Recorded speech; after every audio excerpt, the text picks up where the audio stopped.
Olá pessoal, tudo bom? Sejam todos bem-vindos ao nosso canal da Escola Bíblica. Aqui é o Fabrício e o objetivo desse vídeo, gente, é um resumo, né, da nossa aula da Escola Bíblica, aula 02, tendo em vista que a aula 01 foi só uma apresentação da disciplina, né, então nós não vamos gravar nenhum resumo não, mas a partir da aula 02 vamos estudar esse curso Vida Nova de Teologia Básica e vamos, nesse ano de 2021, estudar aí o panorama do Antigo Testamento. Então, o resumo de hoje é sobre o capítulo 1 do livro. Então, são os pontos principais que foram discutidos na aula de domingo, tá bom, gente?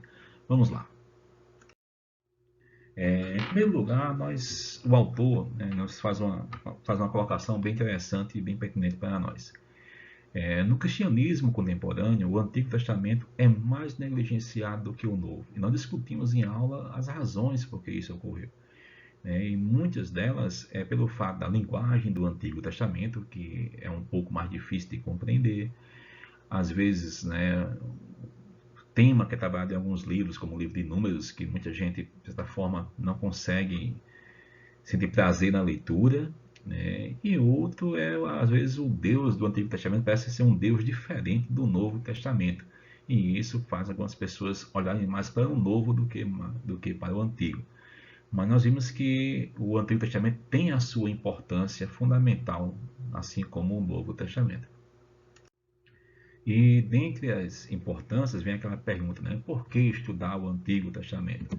E uma delas é porque ele tem cerca de mais de 600 referências do Antigo Testamento no Novo Testamento, o que mostra a importância desse livro para toda a Bíblia. Em segundo lugar, porque o próprio Jesus e os apóstolos constantemente se referiam ao Antigo Testamento em seus ensinos. E o terceiro é que o Antigo Testamento apresenta o pano de fundo para entendermos o Novo. Afinal de contas, como é que poderíamos entender por que Cristo teve que vir ao mundo e morrer numa cruz sem ter lido o Antigo Testamento? Então, tudo isso é um elo de ligação. Então, o Antigo Testamento é muito importante para ser estudado, para poder compreender a logística do Novo Testamento. E nós vimos em seguida que o livro em si ele divide o Antigo Testamento em alguns tempos, né? E nós vamos estudar aí o tempo da criação, que foram os primórdios, vamos ver aí o tempo da conquista do povo de Israel, o tempo que ele ficou cativeiro na Babilônia, o tempo dos patriarcas, o tempo que Israel se tornou uma nação, o reino dividido, o reino unido. Então, tudo isso são tempos do Antigo Testamento que nós iremos estudar durante esse ano de 2021. A aula de hoje foi sobre o tempo dos primórdios, onde abarcou aí o Gênesis do capítulo 1 até o capítulo 11. Vale relembrar, gente, que nós estamos estudando um panorama do Antigo Testamento. Então temos uma visão por cima, né, de toda a linha histórica do Antigo Testamento. Para uma visão mais aprofundada, requer um estudo mais adequado sobre isso. Então, inicialmente, temos aí o Gênesis, né, a Era dos Primórdios, Gênesis de 1 a 11, que apesar de ser sucinta, né, essa seção cobre um período muito maior do que o restante do Antigo Testamento. Isso se dá pelo fato de que, desde a criação até a Torre de Babel, que é o capítulo 11, passou-se muito tempo, principalmente no capítulo 1. Nós não temos aí uma certeza do tempo que se passou quanto a isso, então isso com certeza cobre um lapso temporal gigantesco em comparação a todo o Antigo Testamento. Então, Gênesis de 1 a 11, em termos temporal, é muito maior do que todo o Antigo Testamento, o que mostra a importância de estudo da Era dos Primórdios. E nós vimos que o Gênesis, né, no relato da criação, o Gênesis 1, versículo 1, começa dizendo o seguinte, no princípio Deus criou os céus e a terra. Note que a Bíblia não está preocupada em dizer quem criou Deus, até porque Deus não é um ser criado, Deus é eterno, é autoexistente. Mas a Bíblia tem a noção de mostrar da onde veio tudo. Tudo veio de Deus. Tudo foi criado por Deus e para a sua glória. A Bíblia não tem, em hipótese nenhuma, a intenção de mostrar as coisas de como Deus formou tudo aos detalhes. Não. A Bíblia tem como foco principal agora, no momento, mostrar quem criou todas as coisas. Afinal de contas, como nós vimos na aula, os povos eram um povo de Deus, né? Foi muito influenciado por outros povos, Mesopotâmia, Egito. Então existiam várias formas de enxergar a origem das coisas. Então, um dos objetivos de Gênesis é corrigir esse ensino equivocado, é mostrar de quem realmente criou todas as coisas, que foi Deus. É um ser eterno e autoexistente. E logo no princípio, né, de Gênesis 1 e 2, temos aí o plano divino da criação. E aí temos o dilema, né? Nós vimos na aula aí duas linhas de interpretação quanto à criação das coisas, onde foi a teoria do intervalo e a criação ordenada, né? Nós vimos que a teoria do intervalo defende que existe um lapso temporal gigantesco entre o versículo 1 de Gênesis e o versículo 2. Há algumas linhas que defendem que, na verdade, Deus criou, né, a terra no versículo 1, e ao lançar Satanás, né, do inferno para a terra, né, destruiu tudo e recriou a partir do versículo 2. Isso é uma linha de interpretação. Outros alegam que houve realmente esse lapso temporal do versículo 1 até o versículo 2, onde Deus começou a moldar realmente a terra para a habitação humana. Já a outra linha, a criação ordenada, que é do próprio autor defende, diz que Deus criou tudo de forma ordenada, sem precisar de nenhum lapso temporal. Certo? Com relação aos dias da criação, nós vimos aí também uma discussão, né, sobre esses dias, afinal de contas, são dias de 24 horas ou não. Então, conforme a gente viu na aula, há muita discussão sobre isso, né? E o autor deixa claro aí na página 19 o seguinte: o relato bíblico não revela quanto tempo foi necessário para que esse processo se completasse.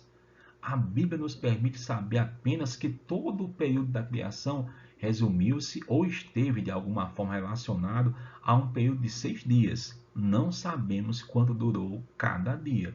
Então há muita discussão realmente sobre essa parte dos dias. Então há pessoas, teólogos muito bons, que argumentam que os dias não podem ser de 24 horas. Outros também com seus argumentos também muito bons defendem aí que o dia foi de 24 horas. Tá bom? Então cabe ao estudante aí pegar um pouquinho aí de sua teologia sistemática, procurar alguns artigos que possam clarear um pouco as ideias do que é que realmente aconteceu. Mas a Bíblia não deixa de forma nenhuma clara se foi realmente de 24 horas ou não, certo? Por isso que o autor argumenta que Gênesis de 1 a 11 é tão extenso a ponto de ser muito maior do que todo o Antigo Testamento.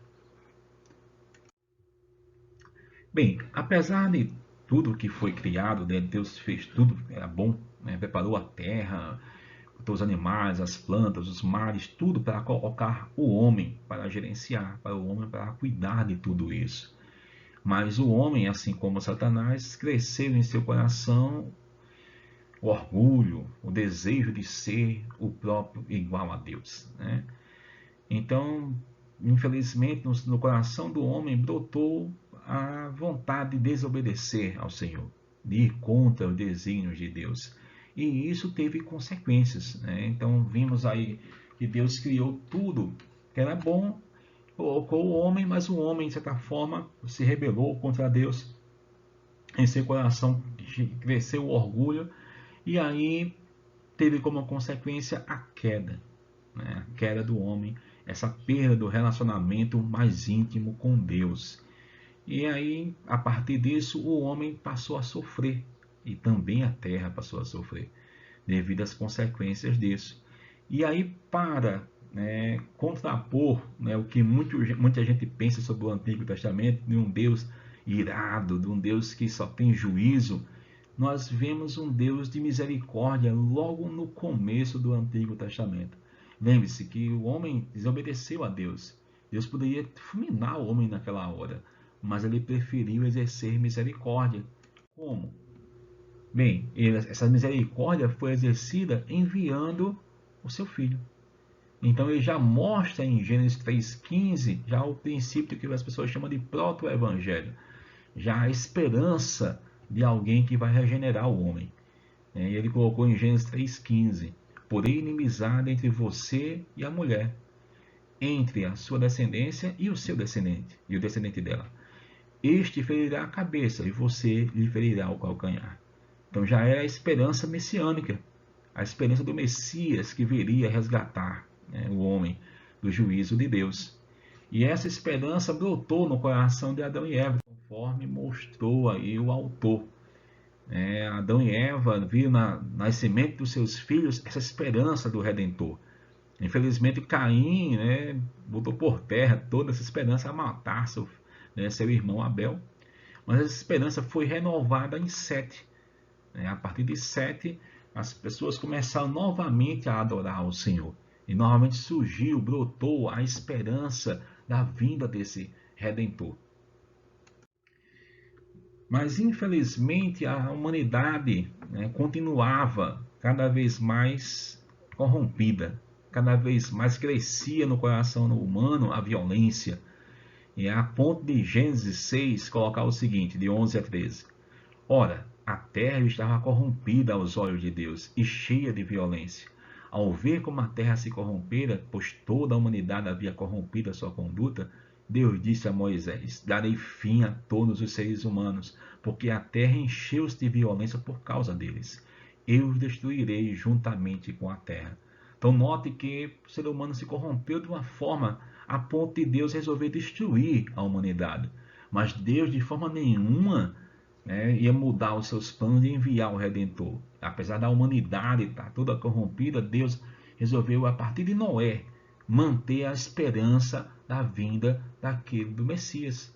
Então Deus manteve viva essa esperança a partir da família de Noé e resolveu lançar o dilúvio como um julgamento contra a humanidade, mas manteve viva a esperança a partir de Noé e sua família. Mas tem uma coisa curiosa que a gente viu aí em Gênesis 6, né? Então o Senhor arrependeu-se de ter feito o homem, né? Gênesis 6, 6. Aí aquela velha pergunta: Deus pode se arrepender? Afinal de contas, não tem escrito também que Deus não é homem para que minta, nem filho do homem para que se arrependa? Como é que pode Deus se arrepender? E a gente lembrou na aula que nós temos que ter em mente que o livro de Gênesis foi escrito numa linguagem para que o homem pudesse compreender. Então o que nós temos aqui é uma linguagem antropopática, ou seja, é colocar sentimentos em Deus, sentimentos humanos em Deus, para que o homem pudesse entender a gravidade do que ele fez. Então quando vemos Deus se arrepender, não é que Deus ficou triste, de repente, puxa vida, não foi como eu planejei. Afinal de contas, Deus já sabia de tudo isso. É uma linguagem que é colocada em Gênesis para que o homem possa compreender um pouco o que é o sentimento de Deus. Tá certo? Não temos como expressar plenamente em uma palavra o sentimento de um Deus eterno. Então, foi colocado, de certa maneira, uma linguagem simples para que o homem entenda o que ele fez realmente contra Deus. E aí temos o recomeço da humanidade. Noé, finalmente sai da arca. E aí, segundo Gênesis 8, Noé construiu um altar dedicado ao Senhor e, tomando alguns animais e aves puros, ofereceu-os como holocausto, queimando-os sobre o altar. O Senhor sentiu o aroma agradável e disse a si mesmo: nunca mais amaldiçoarei a terra por causa do homem, pois o seu coração é inteiramente inclinado para o mal desde a infância, e nunca mais destruirei todos os seres vivos como fiz desta vez. Então note que Deus lançou o juízo sobre a terra, mas prevaleceu ainda a sua misericórdia a partir de Noé e sua família. A partir deles, Deus faz uma aliança de que nunca mais destruiria o homem e colocou o arco-íris como símbolo dessa aliança.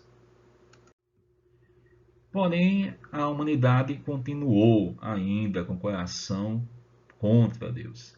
E de certa forma se rebelou contra a vontade novamente de Deus.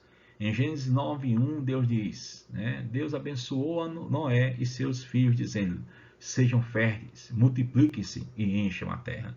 A ordem era alcançar toda a terra, mas os filhos de Noé, a geração dos filhos de Noé, resolveu ficar todo mundo junto, resolveu ficar ali no seu cantinho, e nisso começaram a crescer o orgulho por tudo que eles começaram a desenvolver. E aí se sentiam-se os maiorais da terra, a ponto de criar uma torre, uma torre de Babel, para exemplificar essa soberba no coração deles.